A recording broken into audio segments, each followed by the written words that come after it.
What if I told you I had a tactic that could win the league with all Lazio, Valencia, Leipzig, and even get Birmingham City promoted in their first season? Let's dive in.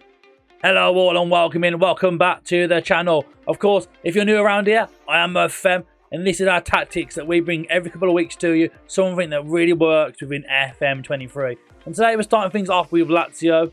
Hood, if you're watching this, don't use it in our game, please. So, Lazio.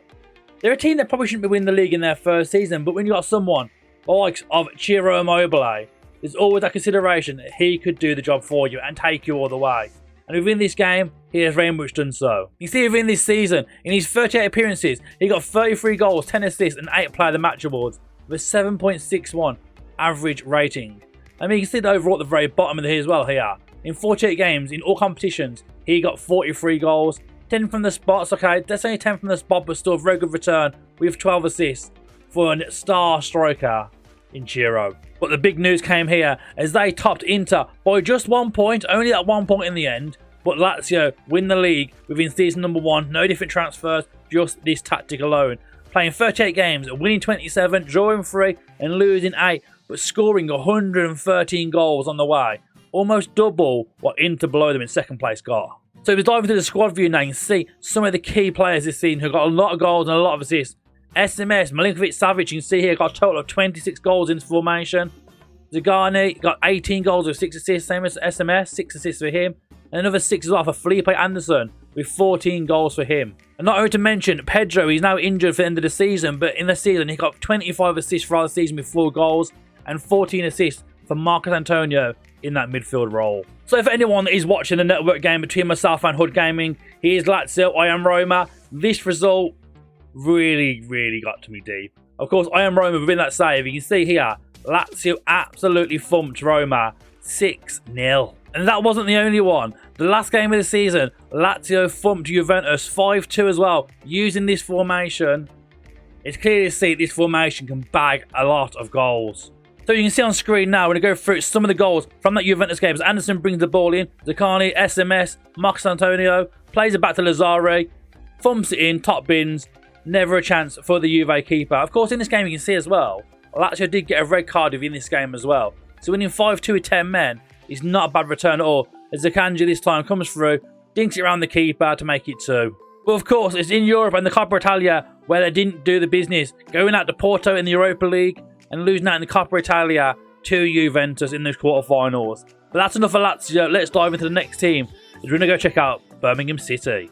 So where Birmingham City may not have won the league like Lazio, for a team that had predicted 24th at the start of the game, to come in finishing second within this tactic, shows this tactic can really get you firing and get you going in front of goal. For a team that were one of the favourites to get relegated, the favourite in 24th to get relegated, the Blues in their 46 games got 26 victories, 10 draws and 10 losses.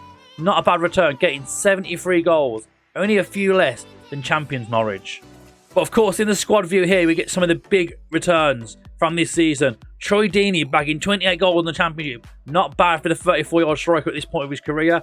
Tayouf Chong, the new freebie, who joined Blues from Manchester United in the summer, getting 14 goals and 11 assists. And Hannibal, who's on loan now from Manchester United, bagging 9 goals and 4 assists. You can see now, again, from the left-hand side, there's quite a lot of assists as well coming in. It's Plachette and Longelo, both playing that wing on the left-hand side this season.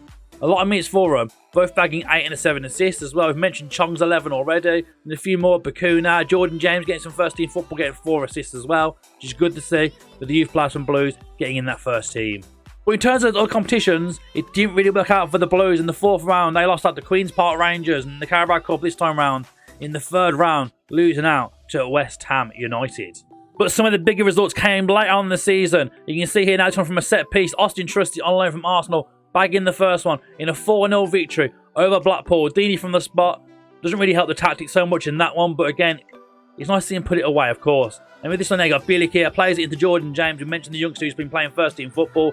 Great ball from Deeney, finds Hannibal, round the keeper. A bit of a deflection, but it's a great run nonetheless from Hannibal in midfield. As we go into the last and final goal here now, Bakuna from the free kick. Again, doesn't really show much of the actual tactic, but it shows the quality of these Blues players for a team that are predicted to finish 24th within the league.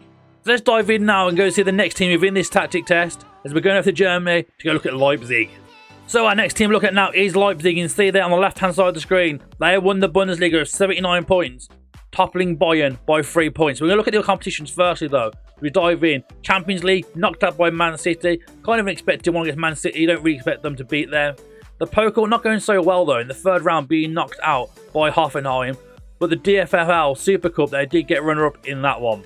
But I mean, of course, it's a one game. It's one game only against the Pokal winner and that league title winner. But losing 3-2 to Bayern Munich, not the worst result to start the season with.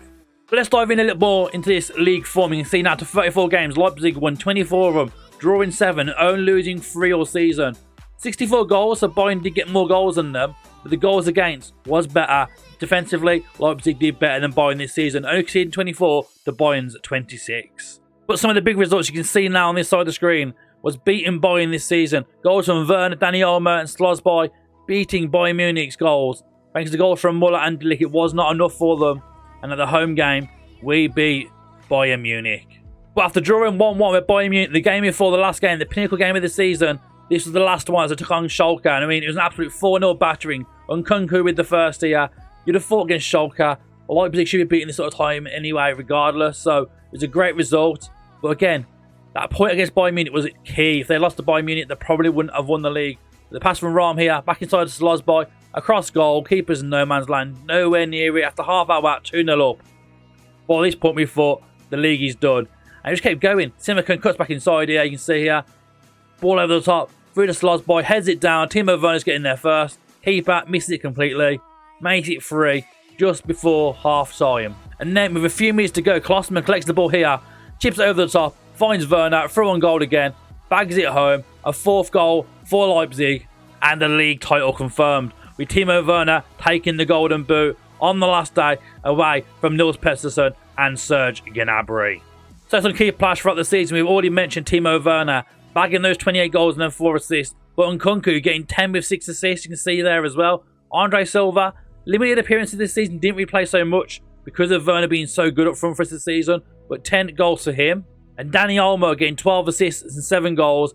And even Emil Forsberg and Slosby both hitting 9 assists each, with 9 goals for Forsberg and 8 for Slosby. So we've seen the results now at Leipzig. We're going to go to our final team now as we head to La Liga and check out new league champions, Valencia. So we're going to start things now with Valencia. We're kicking things off with the final game of the season where they beat Real Sociedad 6-1. Absolutely pumping them. The first goal from Hugo here. Nice ball to the box on the floor. Put in very nicely. It's Andre Almeida now with the corner for this one here. Great headed goal there from Paulista, the former Arsenal boy. And again, set pieces are very key in this. The set pieces are added to the instruction as well, as Paulista yet again win that header and scoring the goal from it. Hugo this time puts the ball out wide, ready for the 4th goal now. Jose Gaya, of course, is an absolute assist merchant within this game. Great left winger, puts it in, finds Lino, smashes it home for the goal for Valencia. And the goal just kept coming. This is all within the first half. And then second half, 61st minute now. You see the counter is on here as the goal was for Sociedad. They just get 1 goal back themselves. Here's take. Bamba Laxdera, put it home. Bit poor defending there, so maybe there was a weakness in that right-hand side, either in Valencia or within this tactic, but very poor defending. But on the plus side, we kept scoring. See here, Justin Kluivert puts it through, finds Samuel Lino yet again this time. He puts it to the other side of the keeper. He dives the wrong way, and it's another goal for Valencia. And to end the job, in the last few minutes here, Valencia get the ball again. Lino this time cuts inside, plays it through. Hugo Girard's through. Keeper's gone the complete wrong way. He puts it home, and a 6-1 victory for Valencia. So we mentioned Valencia won the league, and see now, in their 38 games, they got 89 points. We'll dive a bit more into that in just a moment. The Copa del Rey, quarterfinals, and the semi-finals of the Coupe Copa de España. Not a great season in the domestic cups here for Valencia, but it was a long-term tactic for a long period of games. It definitely did the job and getting the league title for Valencia. So as we dive in now more into the La Liga league table, you can see now Valencia, 38 games, 28 won, 5 draws, 5 losses, scoring a monster 90 goals, well ahead of Real Madrid and Barcelona on 81 and 83. You can see a few more, 2 more, 3 more extra goals compared to those teams below them, but the goal difference was good enough from all the goals they scored this season, being 2 points clear that final game against Sociedad, where they absolutely pumped them, doing the business for Valencia. And before I do show you that tactic, we're going to dive in quickly at the squad view here and just look through some of the key players this season within this formation. Of course, Edison Cavani joined on a free transfer from Manchester United this last summer. He bagged 22 goals in 36 appearances with 5 assists. Lino, who we saw in the highlights there, 17 goals for him this time out, with 9 assists, not bad return at all. Andre Almeida in that cam roll getting 14, and Hugo Duro, who we saw in that match as well, 14 goals for him. And we didn't mention him prior, Jose Gaya, after he was an assist merchant within his 33 games, he bagged 14 assists, a monster number for the fullback. So I said I'll show you the tactic, and here it is. Here is the Murph FM Seductive Segundo, as we've called it here, because of that Segundo Volante in that midfield role. First off, I want to announce straight away though, in this video, there are no instructions, no actual PI instructions on any of these players. It's all completely blank to anyone that's putting the tactic in, copying what you can see on screen right now. There are no PIs, they're just the general, what comes with each role on each player. We go through each player quickly. I'll just show you there.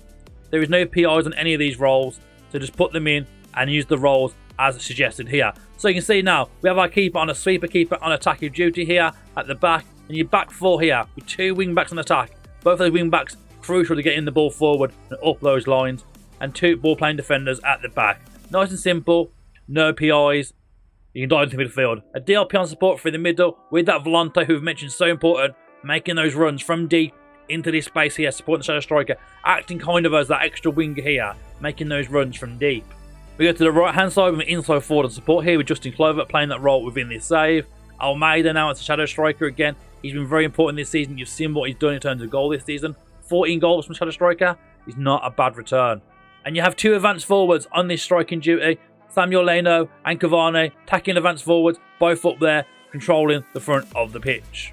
So we play on an attacking mentality, and as you can see now in possession, we have shorter passing on, low crosses, run out the defence, be more expressive, and a slightly higher tempo. In transition, we're telling our goalkeepers to throw the ball long and to distribute it to the full-backs with a counter and counter-pressing possession style on these players. Out of possession, we are playing with a lower defensive line, a mid-block, playing much more oftentimes your trigger press, prevent short keeper distribution as always for most of my formations. We don't want their keepers getting too much time on the ball. So that is the Murph FM Seductive Segundo. Of course, you can find more videos like these over on Passion for FM as well, to go check their page out. That is linked below for you. And of course, all of our tactics can be found there and many other places. But as always, thank you for watching. I hope you've enjoyed this video. If you have enjoyed the video, please make sure you give it a thumbs up and make sure you're subscribed to the channel. We're back soon with more tactics, but for now, have a lovely day. Thanks for watching. We'll see you soon.